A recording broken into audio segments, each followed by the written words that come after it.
Montana got a golden crown. Got a golden crown, it won't fall off. Tootie Montana got a golden crown. What? Finish my name, give me, tell me no. Tootie Montana got a golden crown. Oh, the boy from downtown. Oh, the boy from downtown. Oh, y'all are Pocahontas. Oh, y'all are Pocahontas. Make no home bound. I don't know how.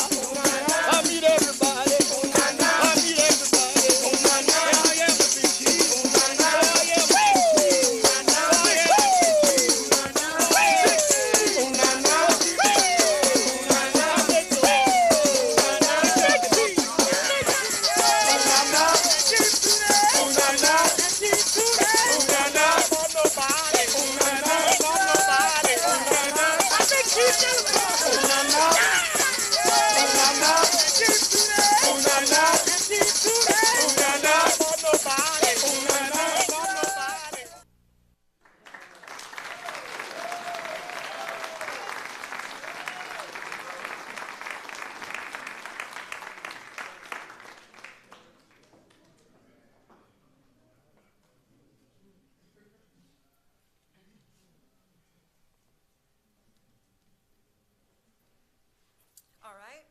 At this time, I'd like to welcome to the stage Lola Bessoff, our moderator for our discussion panel this evening. Welcome, Lola. Lola is a digital film student as well here at Loyola New Orleans. She's also a cinematographer and member of the Film Advisory Committee. Please welcome to the stage our first panelist, Willie Birch. Birch is an artist who has served as the James Baldwin Fellow for the United States Artist and has received multiple awards, including the Lifetime Achievement Award for the National Conference of Artists. Birch has received fellowships from the Pollock Krasner Foundation, the Joan Mitchell Foundation, Q Art Foundation, the Guggenheim Foundation, New York State Council of the Arts, and the National Endowment for the Arts. He has also received the Governor's Award from the state of Louisiana and the Mayor's Arts Award from New Orleans. Thank you. Our next panelists are husband and wife, Keith Calhoun and Chandra McCormick,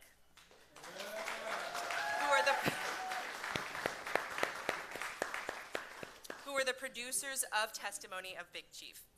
Mr. Calhoun and Mrs. McCormick are both fine art documentary photographers in New Orleans who focus on documenting African-American communities in the lower Ninth Ward. They aim to highlight every aspect of these disappearing communities by capturing everyday life, celebrations, rituals, and labor to preserve these cultural histories.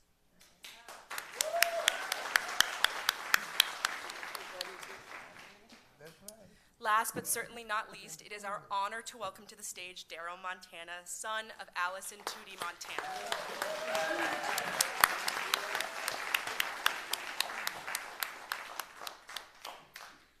Following in his father's footsteps, Mr. Montana is the current chief of the Yellow Pocahontas Hunters Black Masking Indian Tribe.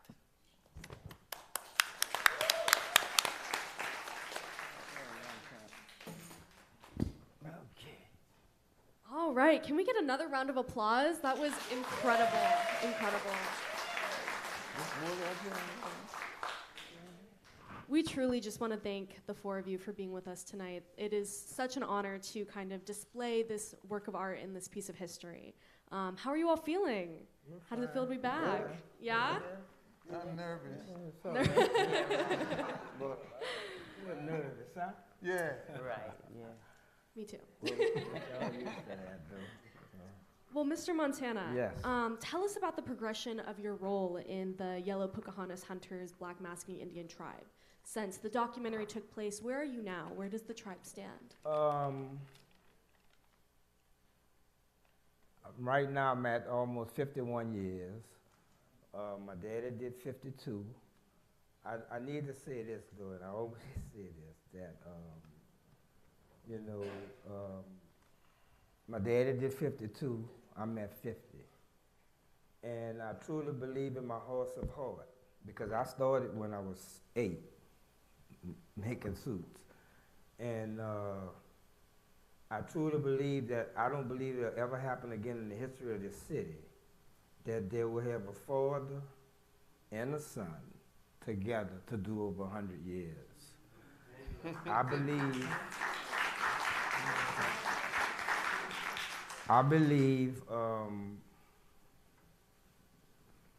and the reason why I'm saying that, because I've been involved in it, and I know what it takes to do 50 years. You know, I did 50, but I've basically been involved 60 years. I started sewing when I was 6.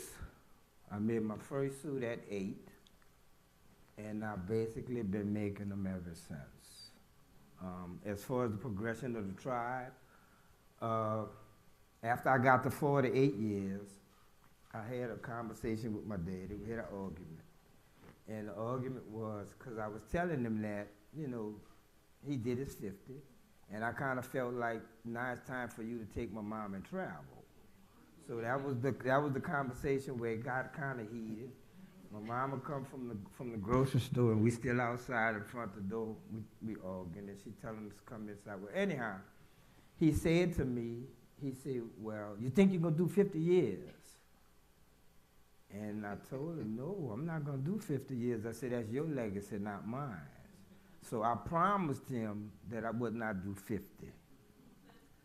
So as time go on, I found myself at 48 years, and I retired. I retired because I promised him I wouldn't do it. But you know, when you're involved in this tradition, I always say this, that you know, you get to a point where it's like addicting.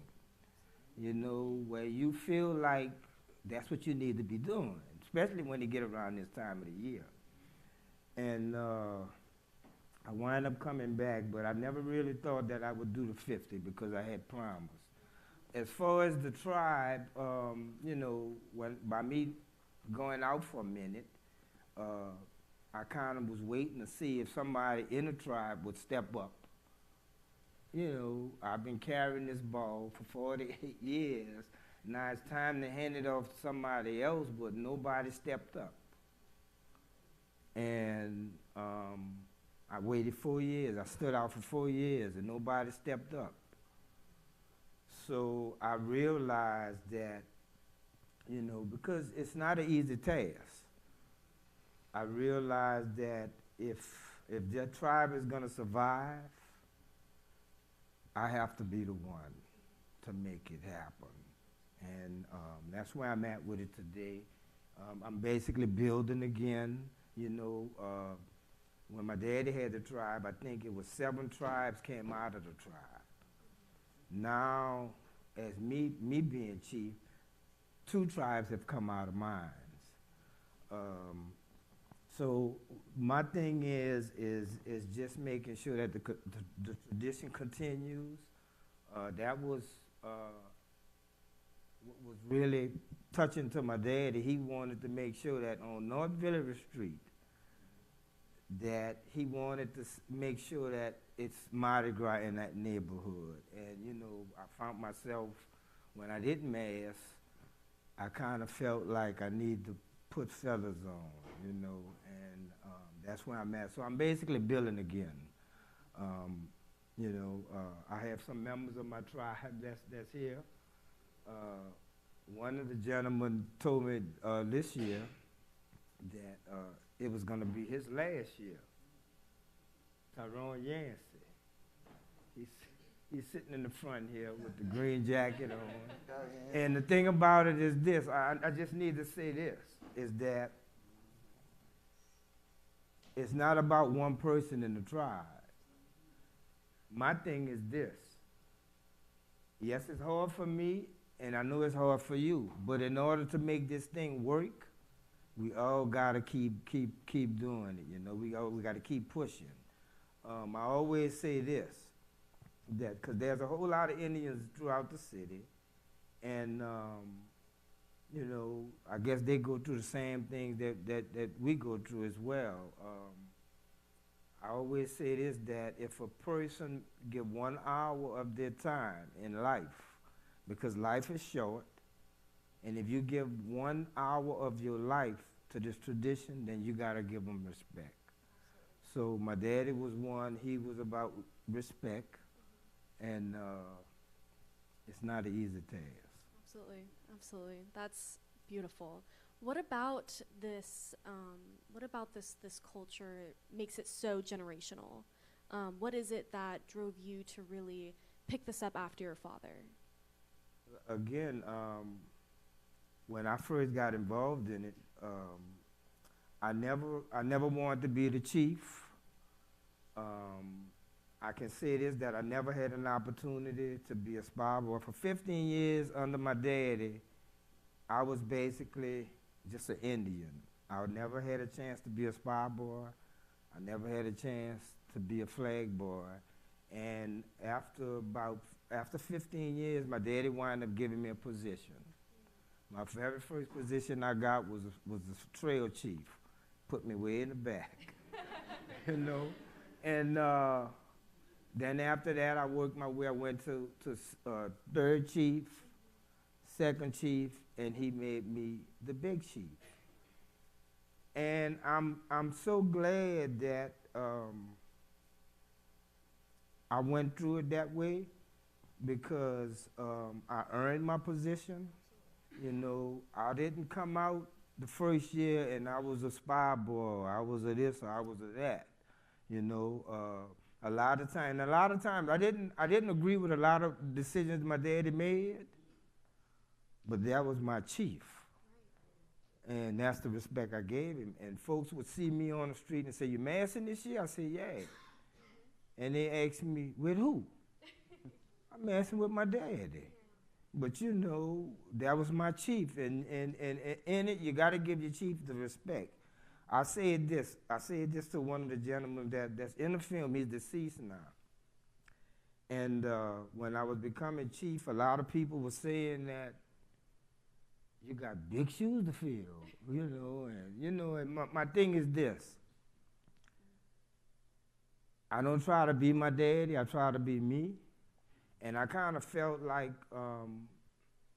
when my daddy retired, I kind of felt like he retired, but he seemed as though he wanted to do my work, basically design my suits.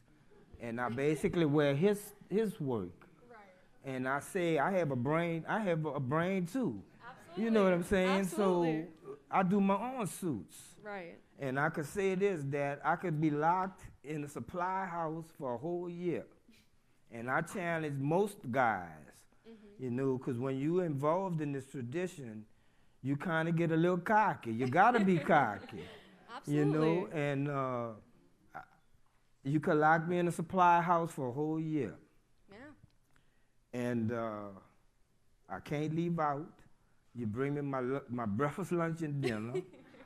And I bet Mardi Gras Day I'm coming out with something. Absolutely. Absolutely. Absolutely. And that is what my daddy taught me.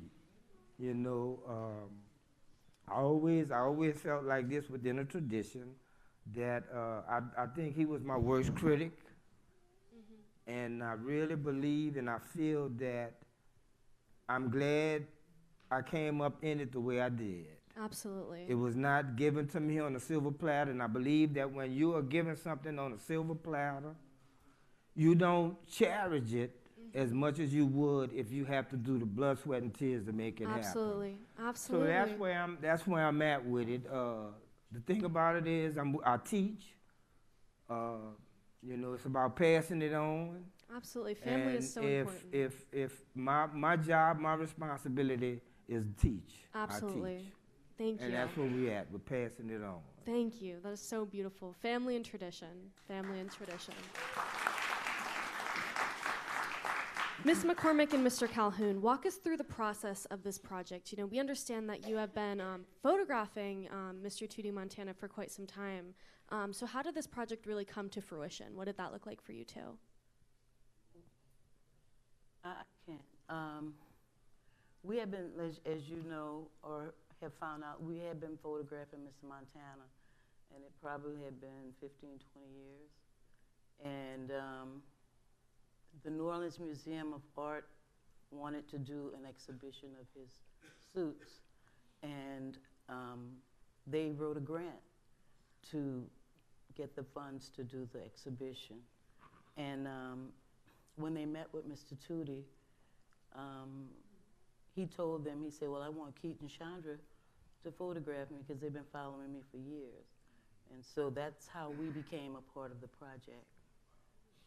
Yeah. That's beautiful. That's beautiful. Yeah. Mr. Calhoun. And also we family. Oh, yes. That part too. Um, Mr. Calhoun, what was the inspiration? What really drove you to say, yes, this is the project that we want to dedicate this time to? well, it's not so much.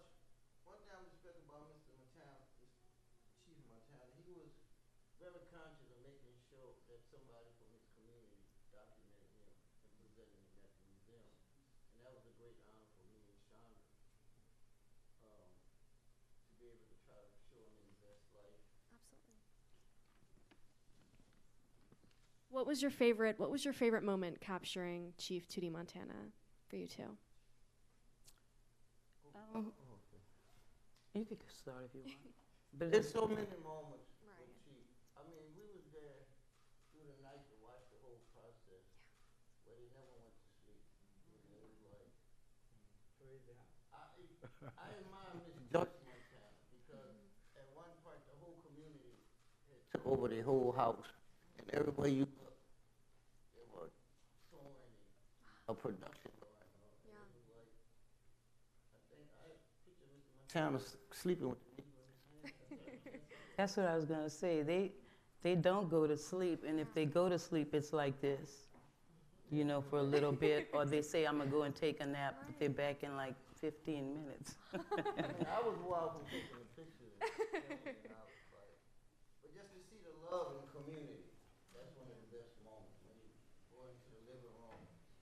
You see, because the Maple Suit, it just wasn't just Miss Joyce and Darryl and them, and you had the whole community. And to me, that's what makes the suits what they are, because the love of everybody coming there to help hook up.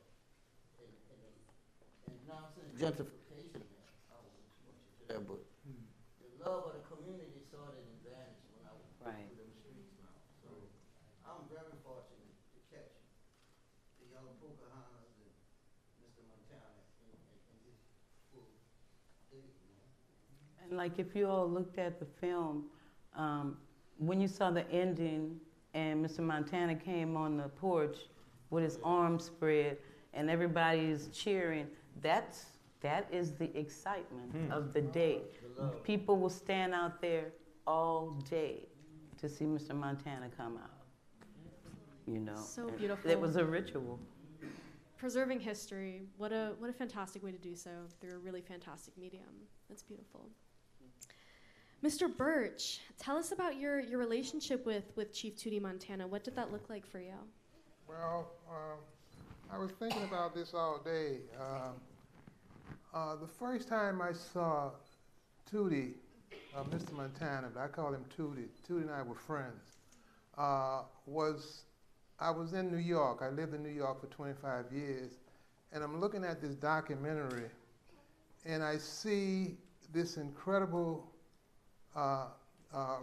performance, a ritual, and I find out it's Tootie Montana. Yeah, I think it was the Blake Blaine documentary or something. yeah. So what happened after that was that I was asked to be on a panel in Virginia with this lady here, with Chandra. And it was about me talking about the New Orleans that I grew up in, and she was talking about the New Orleans as it exists today. There were no Super Sundays when I grew up and all that stuff. So I became very interested in thinking about coming home. And I happened to apply for a Guggenheim and to come home and begin to participate in the culture of New Orleans, because in 1973 I had read Flashes of the Spirit by Robert Farris Thompson when it wasn't even published. Matter of fact, the book wasn't published till 1978. But a group of us were passing around this manuscript. And New Orleans is all in it. And that was incredible. So, anyway, I stayed in touch with Keaton Chandra, and I would go down to their place in the Ninth Ward, and we would talk about the fact that we were individuals who documented our community, and we were artists within the Western, the Eurocentric tradition of being individual artists. But the culture of New Orleans is a community endeavor. And that was important to me because I grew up in it. But I don't want to go on too long, but what happened was that after winning the Guggenheim, I had this teacher named Maxine Hotry Daniels who came into the Magnolia Project when I'm 13 years old and tell my mother that she can develop me as a fine artist because she had studied at Sorbonne and at Cincinnati School of the Art. So she created an art school for me and 9 other students.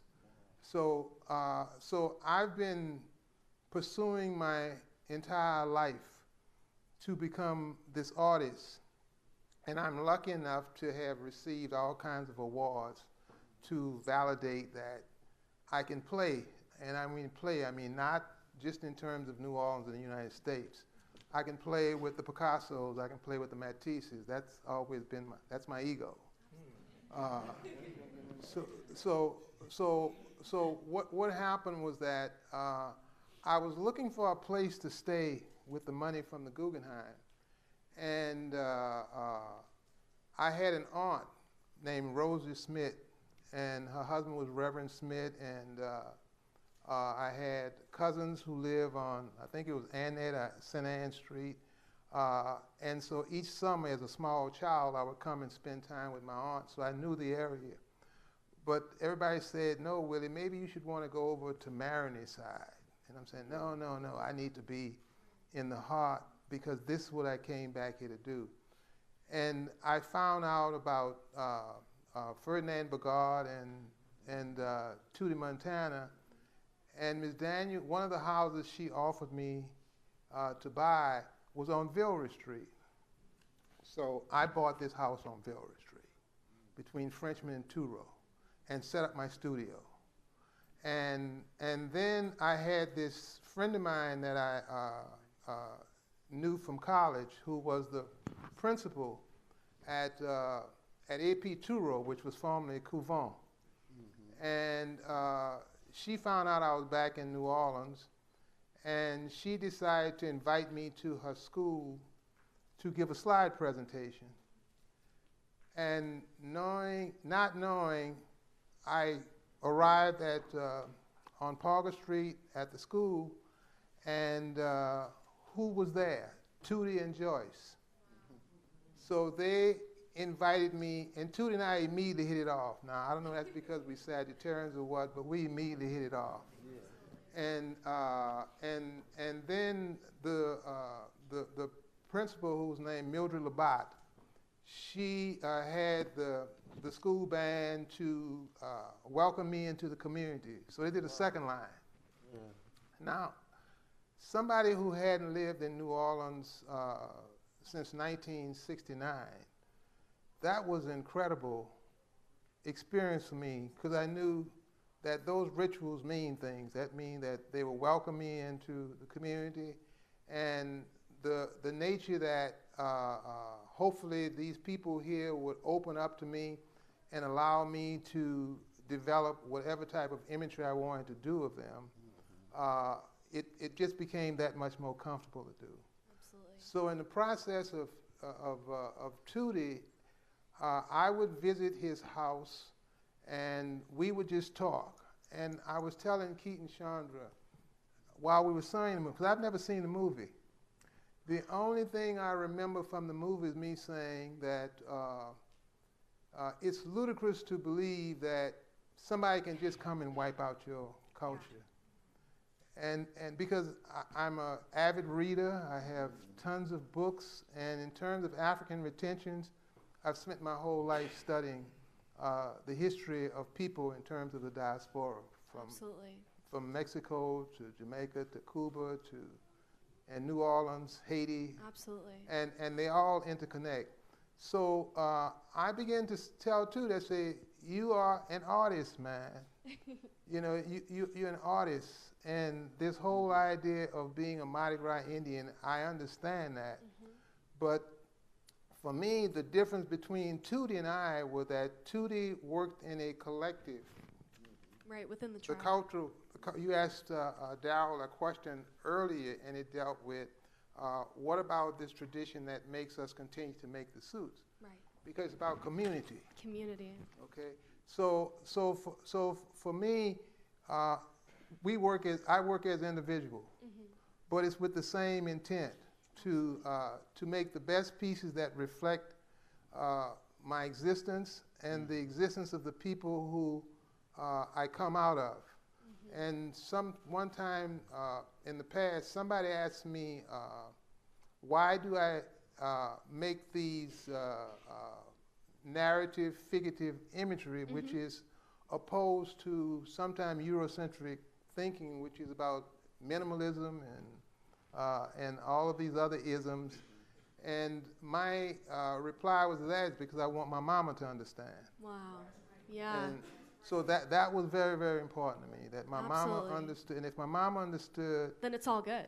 it's perfect. And if I could layer this with my education, then my formal training, then I'm going to make something that's very unique. But New Orleans is unique within itself. Absolutely. So it was very easy to start with the music as the cultural base, but then within the musical art form, you can study the food, you can study the dance, you can study Mardi Gras Indians, you can Absolutely. study all of these, the way we talk, the way we sit, the way we dance.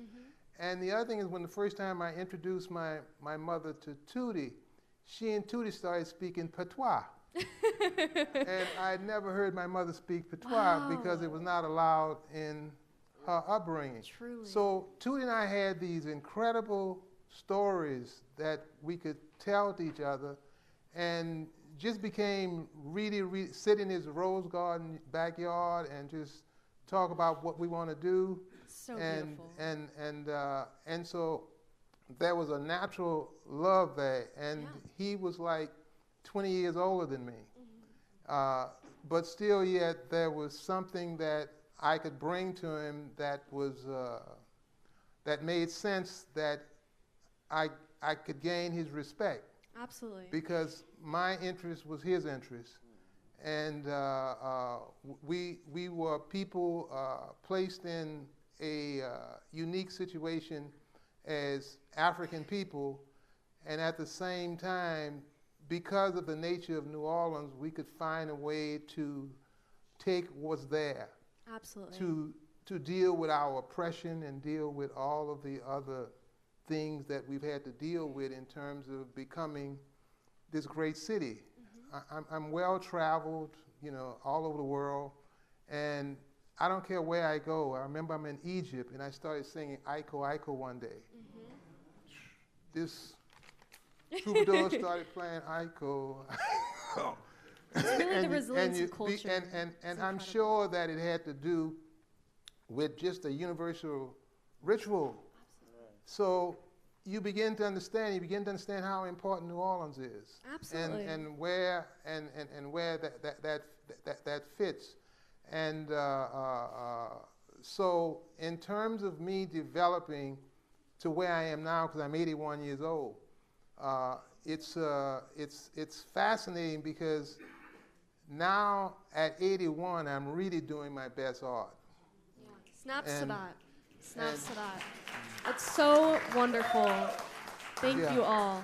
All right, to close us out, one word to describe what you hope people take away from this evening. One word. Should we start with you, Mr. Montana? Commitment. Commitment. Commitment. How about you, Mr. Calhoun?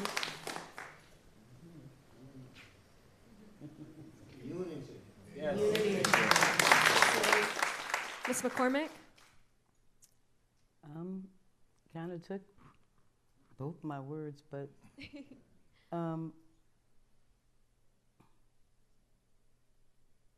gratitude and community. Absolutely. Mr. Birch?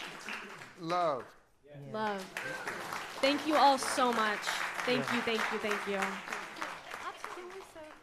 I just want to say there are a few other people who had a lot to do with this film. You saw in the film, you saw John Scott, who's no longer with us, and Kalamu Yasalam. Kalamu is still with us, and they both had a great deal to do with the film. Kalamu wrote the narrative. Our lady actress of New Orleans, Carol Sutton, was the other narrator, and it took several people to pull all this together, and Kalamu couldn't be here. Carol's not here, and John is not here, but I wanted to shout out to them, and also Harold Baquet, who used to be Loyola's photographer, was our photographer for the film. Absolutely. Yes. It takes a village, My it truly brother. does. Well, thank you all so much. Thank you for that. Thank you, thank you. I think, They have questions. Yeah. Does anyone have questions? Because we came here to Questions for the folks to audience. ask us, and I'm sure you have more answers than we have. Professor Horton, where are you? he's probably using the bathroom. Because he said he had just left. I think he's over there. All right, well, we have a few more things before we let you all go, but thank you. Will? There he is. Come on down here, Professor Come on, Horton. Professor Horton.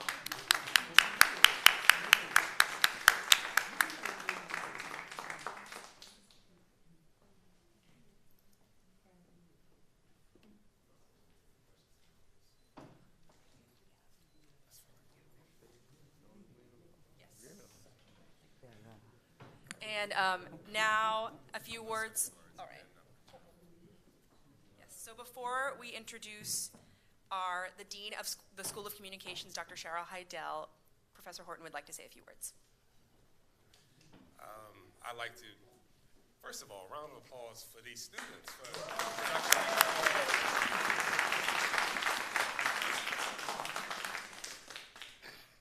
I'd like to thank everyone for coming out. I'd like to thank Loyola University for allowing us this venue and this event tonight. My mother is in the audience tonight. I'd like to thank the author of my existence, for which I would not be standing here if it weren't for her. To the Allison Tootie Montana family.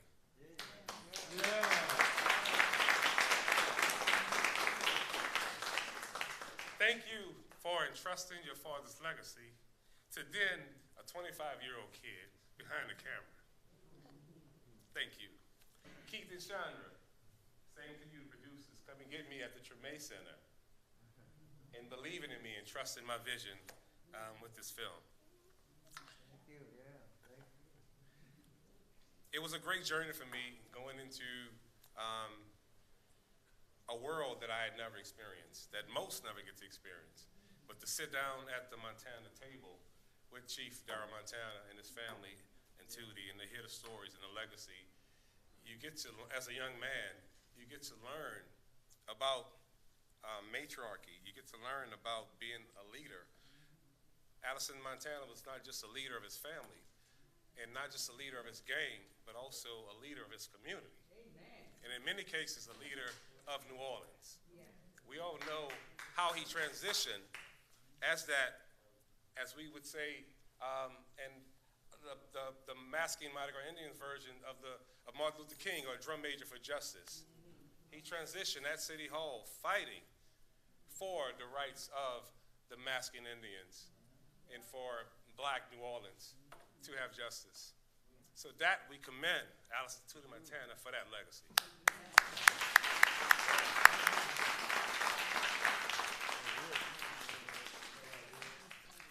Without further ado, please do not leave. We have something special for you.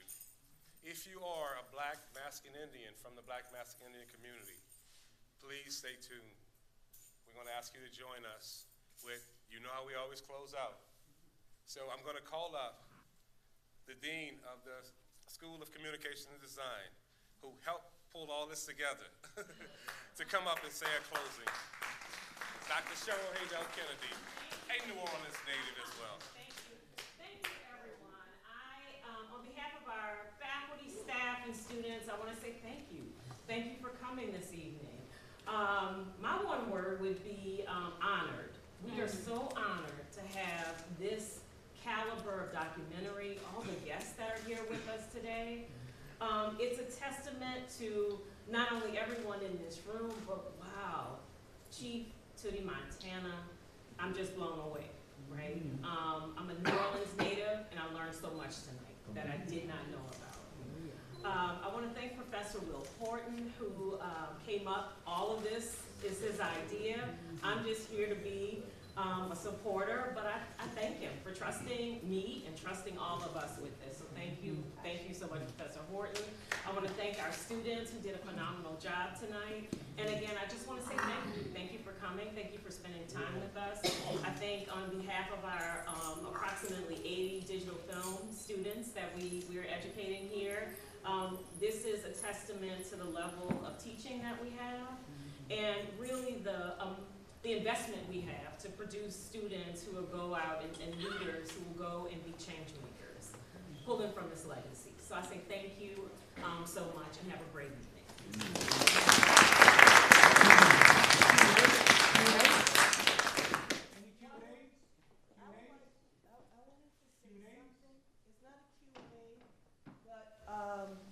My word would be perseverance, because one of the main things Tootie taught us was just you don't give up. And the only way you're going to make it is if you don't give up. But the main reason I stood up is because Saturday, December the 16th, celebrates Chief Tootie's birthday.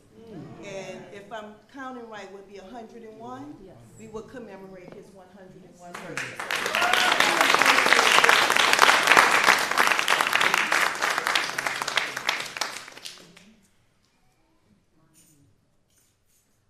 Before we move on, we have a special thank you to Professor Will Horton.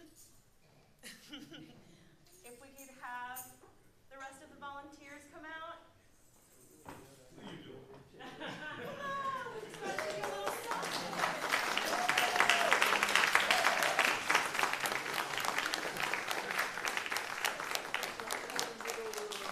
Thank you for making this documentary. Thank you for organizing tonight. Thank you for being our teacher. Thank you.